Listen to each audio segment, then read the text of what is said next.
He was just a salesman earning $3,000 a month, yet he deliberately walked into a high-end menswear store. Then, with astonishing expertise, he began meticulously examining the suits inside. Might want to take an inch out of the back. Okay. Wow! Off the charts, great. His wife simply couldn't believe how perfectly the high-end suit fit her husband. I'm gonna buy it. But when the wife looked at the price tag, she said, It's $2,400. Are you out of your mind? Come on, let's go. She got those shoes. The wife found it strange. Her husband, usually thrifty and frugal, was suddenly spending lavishly today. Little did she know the man before her was not her real husband at all. Just a few weeks earlier, Jack was a financial tycoon sitting on billions in assets, commuting daily in bespoke suits and luxury cars. Surrounding him weren't just enviable wealth figures, but also countless beautiful women gracing his presence. However, all of this was soon turned completely upside down. On Christmas Eve night, he unintentionally arrived at a grocery store. Right after, a young man named Cash entered the store, claiming he possessed a winning lottery ticket worth $238. But the clerk didn't even look at it, firmly insisting Cash had altered the numbers the very next moment. Check the ticket, stupid! Look at the ticket! Jack stepped forward without hesitation, stating he was willing to buy the disputed lottery ticket. This proposal instantly diffused Cash's anger. All right, come on, Jack, let's get out of here. Strangely, Cash actually knew his name. Outside, Jack offered to help Cash find a stable job, but Cash instead asked Jack if he needed his help. This left Jack momentarily stunned. After all, as a billionaire, his life seemed flawless. He never imagined a day when he would need help from others. But Cash just burst out laughing. You know, I'm gonna really enjoy this. You just remember that you did this, Jack, okay? You brought this on yourself. Jack completely failed to grasp what Cash was saying. Yet he could never have dreamed that this seemingly unremarkable young man would utterly transform his entire life. Returning home, Jack fell asleep as usual. But when he woke the next day, he found himself lying in an unfamiliar bed with his first love from 13 years ago, Kate, beside him. Even more shocking, 2 children were calling him Dad. In a daze, Jack thought he was still dreaming. He hurriedly put on clothes and went outside, where the sight before him left him speechless. The bustling city had become a remote town. The luxury sports car had turned into a minivan. He then drove frantically, finally arriving at the building of his familiar home. But the security guard coldly stopped him, and the neighbor lady gave him unfamiliar gazes, as if they had never seen Jack before. The guard warned Jack not to cause trouble again, or they would call the police. With no other choice, Jack turned and headed to his company. But he discovered the lobby manager didn't recognize him either. Even the position of company CEO had been taken by someone else. At that moment, Jack plunged completely into panic and confusion. He wandered the streets distraught, nearly getting hit by a speeding Ferrari. Jack looked closely. The person in the driver's seat was actually Cash from the night before. And this Ferrari was originally his own car. Hi, Jack. You stole my car! Cash revealed a meaningful smile. He told Jack no one is perfect and no one can have everything.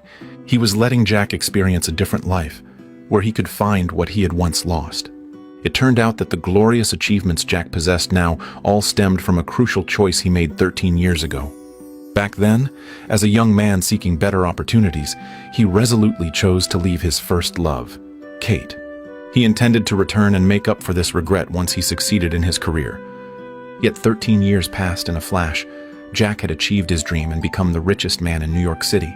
But on that long and brilliant journey, he had long since forgotten about Kate.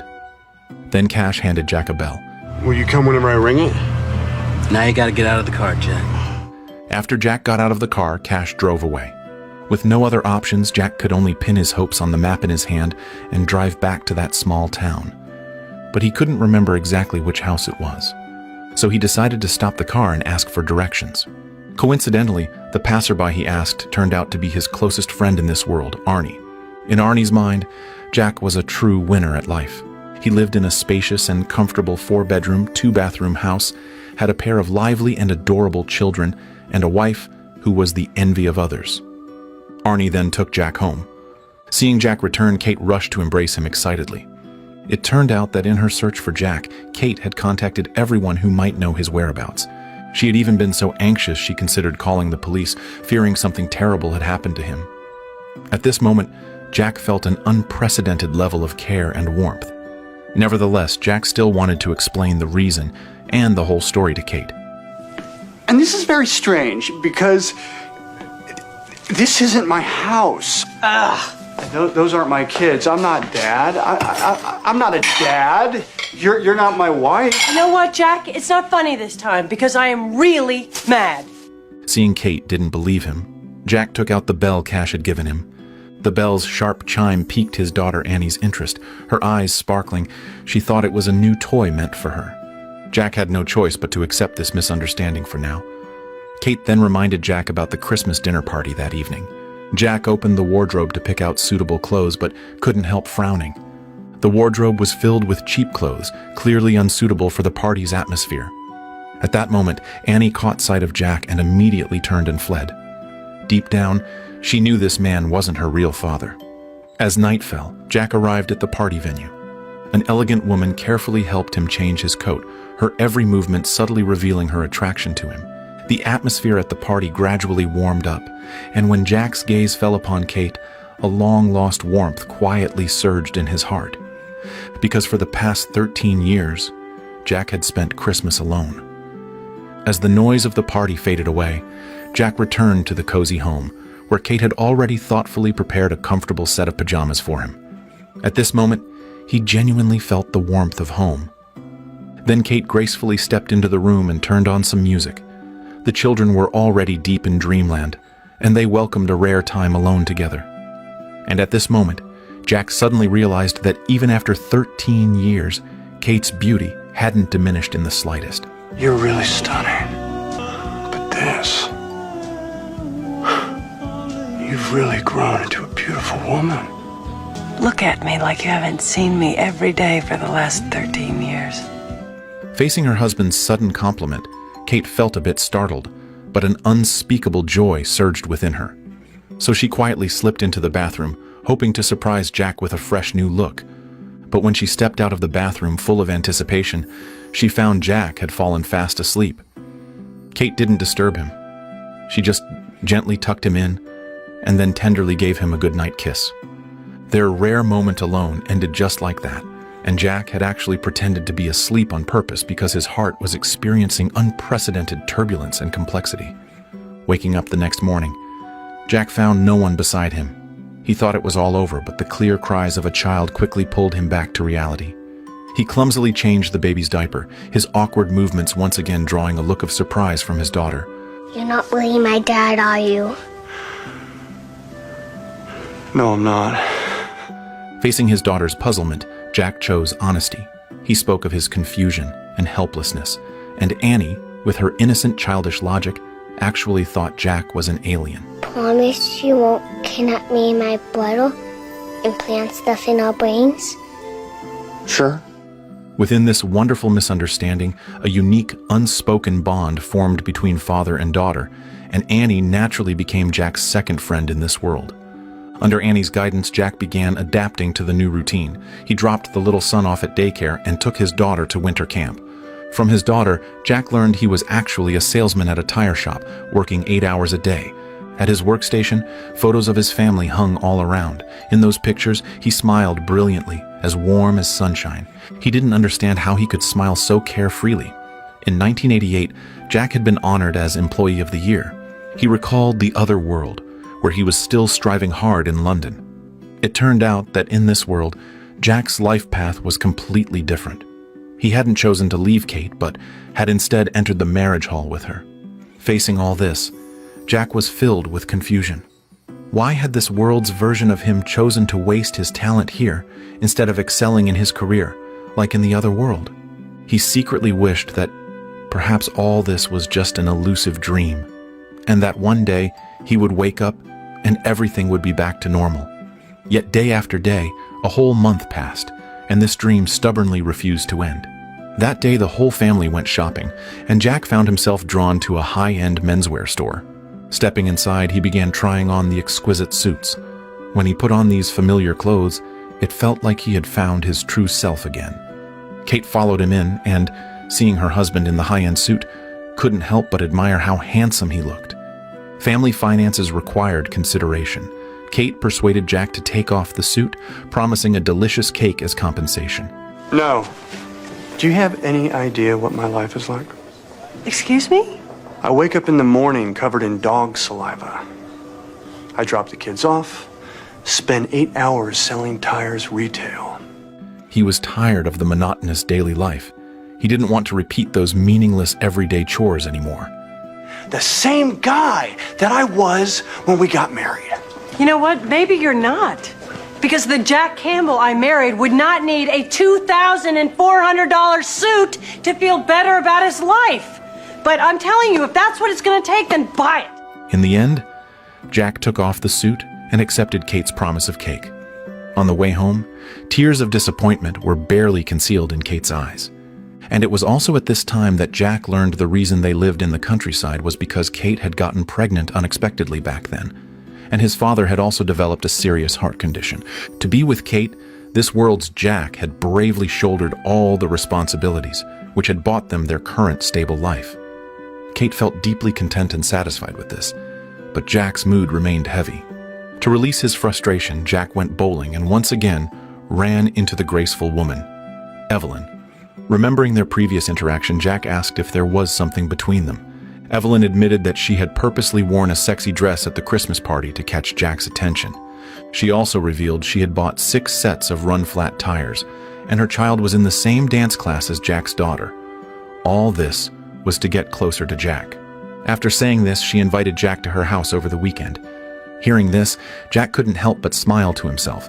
It turned out that, in this world, he still possessed a unique charm. So he asked Arnie for Evelyn's home address, but unexpectedly received a scolding from Arnie. There isn't a guy in Union County who wouldn't give his left nut to be with Kate, all right? She's amazing, and you're gonna fuck it up.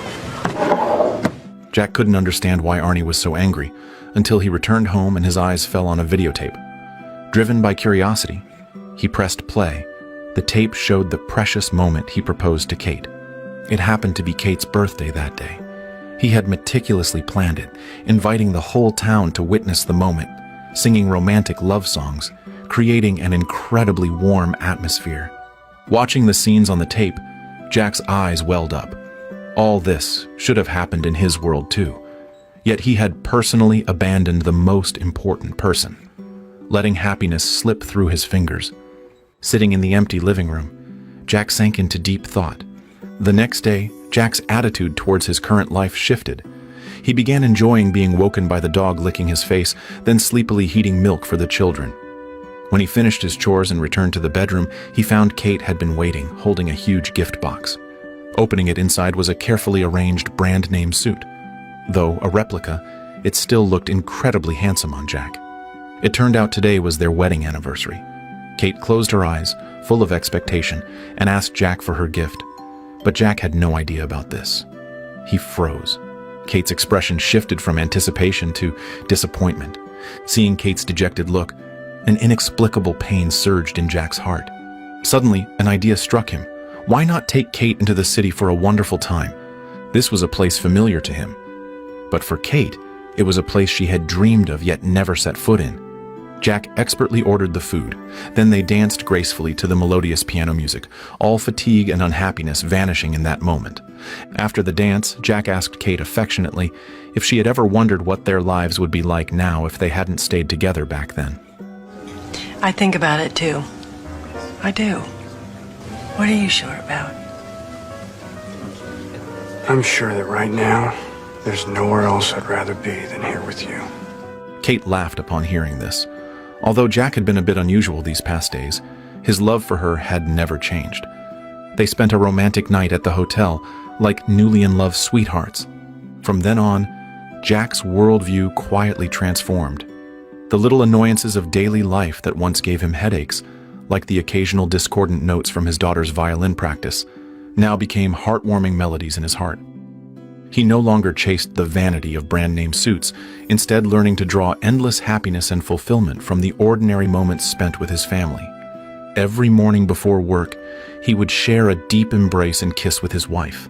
This kiss, like morning dew, infused his day with boundless energy and warmth. And fate seemed to quietly lay a new path for Jack at this moment. On a seemingly ordinary day, he unexpectedly encountered Lassiter, the boss from his company, in the other world. Lassiter's car had a flat tire, and Jack quickly seized the chance to approach him. He was already intimately familiar with the company's operational style and Lassiter's temperament, allowing him to pinpoint the company's current problems and future investment directions and potential with sharp accuracy. The professionalism and precision evident in his words and demeanor quickly won Lassiter's favor and admiration. Lassiter decided on the spot to take Jack back to the company for an interview. Here, Jack unexpectedly encountered Alan, his former subordinate, who now held the position Jack once occupied. As a former financial titan, Jack quickly impressed them both with his talent and extraordinary charisma. I can do this job. I can. Give me a chance, Peter. I won't let you down. Alan, why don't you show Jack around? But Alan felt threatened, his words revealing barely concealed hostility towards Jack. Despite this, Jack smoothly secured the job, and the company even generously provided him with accommodation. When Kate walked into this magnificent mansion, she felt as though she had stepped into a hall of art. Jack explained his new job to his wife, promising them a carefree life ahead. Surprisingly, Kate didn't show much joy. She feared that excessive material comfort would erode their inner world, binding their hearts tightly with money and possessions. Truthfully, Kate's wish was simple. She didn't seek wealth and glory, only hoping Jack would stay by her side. Jack was puzzled by Kate's reaction.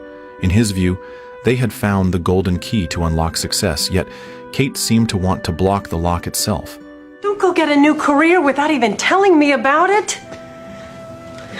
And don't take Annie out of a school that she loves, and don't move us out of a house we've become a family in. Jack couldn't help but wonder why Kate hesitated at the threshold when the door to success swung open. Just then, Jack accidentally discovered an airline ticket. It turned out that in this world, Jack had also once boarded a plane to leave Kate, but returned the very next day. Kate vividly remembered that moment. Jack's eyes had been full of determination, as he told her he'd decided to stay. It was this resolve that made Kate willing to give everything for Jack, even if it meant making significant sacrifices. I will take these kids from a life they love, and I'll take myself from the only home we've ever shared together, and I'll move wherever you need to go. I'll do that because I love you. I love you. Kate ultimately left the decision in Jack's hands. The next morning, when Kate awoke from her dreams, she saw Jack happily playing with their daughter. At that moment, Kate had her answer. She understood Jack's choice. Yet fate is always full of unpredictable twists. Jack had regained everything he once lost in this world, but this happiness was fleeting, like a meteor streaking across the night sky. A sudden ringing sound made Jack's heart tighten. He seemed to sense impending misfortune. Sure enough, when he went shopping at the supermarket again, the mysterious Cash appeared. Cash didn't speak, busy giving customers their change, but this time he deliberately gave one extra bill. The girl noticed but chose to remain silent. Everything okay? Yeah. Only after the girl left the store did Cash's face reveal a hint of unconcealed disappointment. Jack then shouted that he didn't want to go back, but Cash seemed to pretend not to hear. A glimpse, by definition, is an impermanent thing, Jack. With no other choice, Jack could only turn and leave. Back at home, Jack gently stroked his son's hair and placed a goodnight kiss on his daughter's forehead.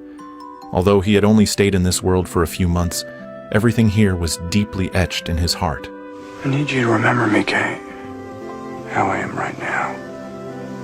At this very moment. I need you to put that image in your heart and keep it there. I promise. Jack then stepped outside.